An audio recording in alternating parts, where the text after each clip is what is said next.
اعوذ باللہ من الشیطان الرجیم بسم اللہ الرحمن الرحیم۔ حضرت عبداللہ بن عمر حضرت عبداللہ بن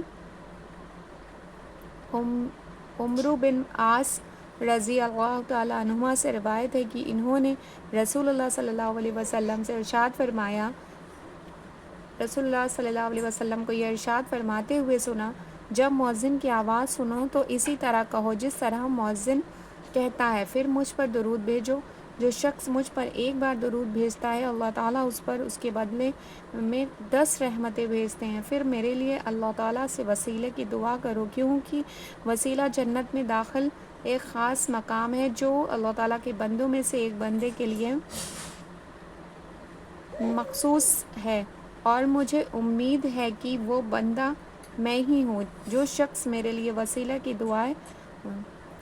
کی دعائیں مانگے گا وہ میری شفاعت کا حقدار ہوگا۔ سبحان اللہ۔